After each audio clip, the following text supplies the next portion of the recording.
I made a video yesterday announcing that No King's Day 2 will be held on October 18th, 2025. So put it on your calendar, sign up. There will be more information about events all over the country, all over the world in the coming days and weeks. No King's Day 1 was the largest single day of protest in the history of the United States. Depending on who you ask, there was somewhere between 5.6 and 12 million people that participated. We also had folks showing up in solidarity with us in Mexico, in Canada, in Europe, in Australia.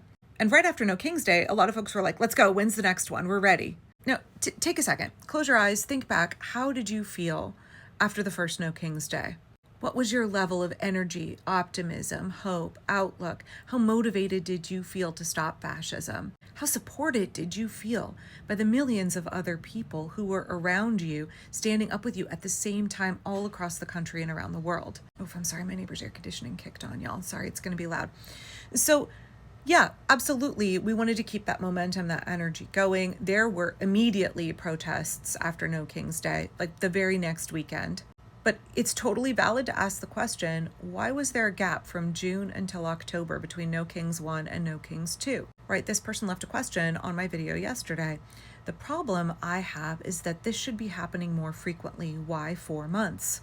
Melody, yes, absolutely valid question, and I would like to give you an honest answer from the best I can understand it. Organizing the single biggest day of protest in the history of the United States of America was a massive, massive lift. For the folks who just showed up on No King's Day and participated, one, thank you for doing that. We needed you to be there. That was a good first step for a lot of folks.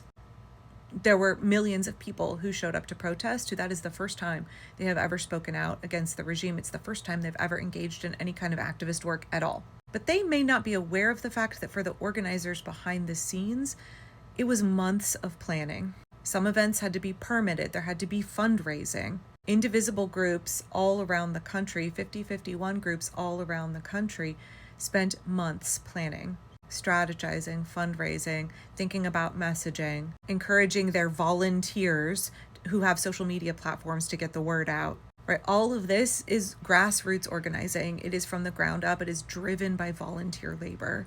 I'm not getting paid by Indivisible to boost their content or talk about what they do, and nobody else is either. They don't have a budget for promotion. They don't have a budget to advertise what they're doing. They rely on people spreading the events by word of mouth, which is why it's so important for me to talk about it, but it's also like, it's so important for everybody to talk about it.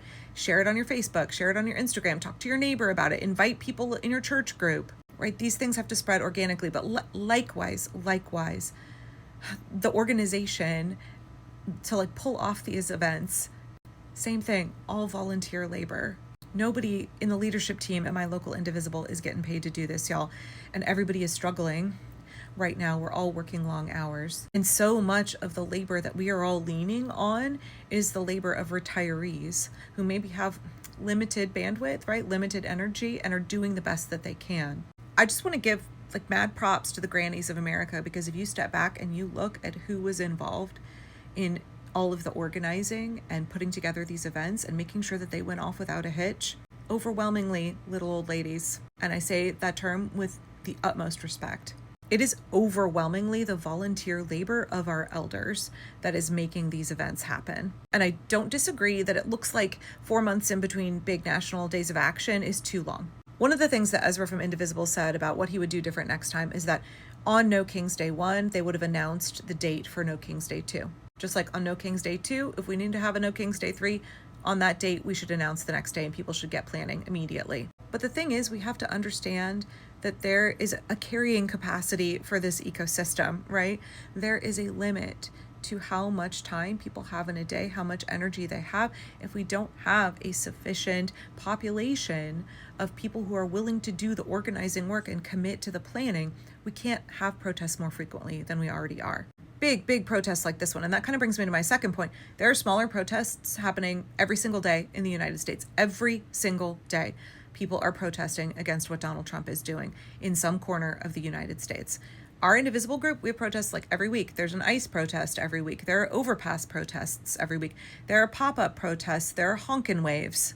We just had a massive day of protest, Labor Day weekend. It was like 3 full days of people protesting. That wasn't organized by Indivisible, but when you're looking at the capacity and the actual bandwidth that people have to be organizing event after event after event, again, almost entirely on volunteer labor, that's one of the reasons that we need to build this broad-based coalition. That's one of the reasons that we need to learn to integrate and connect and build solidarity networks with orgs outside of our own, with people who are not like us. We need to be talking up and supporting what other groups are doing. That's why Indivisible and 5051 were supporting the Labor Day protests. We want to support our labor unions. We want to support the labor movement. We want to partner with them. It's the same reason Indivisible supported the Good Trouble Lives On event, even though they themselves were not the primary organizers.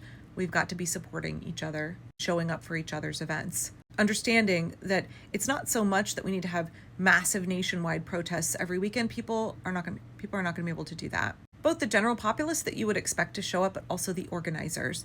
If you want to have more frequent, large-scale protests, what we need is more people. We need to draw more people into the movement so that you can have, like, let's say you want to have a No Kings protest once a month. If we're looking at now, the one team that is organizing this, that is leading the way for these protests now, and you see their capacity is once every 4 months, okay, well then what we need to do is build 4 teams so that we can trade off, right? We can have a cycle of people so that one group is planning every 4 months. If that's what realistically we are capable of doing, we need 4 times as many people involved in organizing, in planning, in pulling off these events. Does that make sense? Am I articulating myself well here? We need more people power. We need 4 times the amount of people power if you want to see this happen every month. And then also, let's not forget that there are other protests happening every single day. Just because the media isn't covering it, it doesn't mean it's not happening, which is why I think it's so important. I said in a video the other day, I was a little frustrated with social media. I do think it's really crucial that normal everyday people capture protests, document them, put them online, because legacy media is not going to cover it. I also think there's a mechanism for reporting your protests. Waging Nonviolence and Dr. Erica Chenoweth, they try to keep track of how many protests are happening in the United States. So collecting data and reporting that data, making sure that we get a composite, we get a good count of what's happening, really important. So I guess I want to frame this as an encouragement from the permaculture perspective of how can the problem be the solution? If the problem is we are not having large-scale national protests as often as you would like, what steps do we need to take in order to increase the frequency? I see it as we need to bring in 4 times as many people so that we are not burning out our organizers, our volunteers, so that we are all sharing the burden of organizing. So that's number 1. Number 2, I see it as we need to draw more attention to the protests that are happening every single day. And we need to value those smaller scale protests and the impact that they can have. And number 3, we need to build those support networks. We need to build that broad-based coalition, partnering with other organizations who are also doing large-scale actions. Honestly, the answer to all of this is more people. We need more people. We need more folks to get plugged in. We need more folks to wake up from their apathy. We need more folks to understand the seriousness of the moment. We need more folks who are willing to make the sacrifice of their time, of their skills, of their labor. We need more people who are willing to take a risk right now to join us in this good work, because the answer to all of this, the way that America gets saved, is by us, the American people.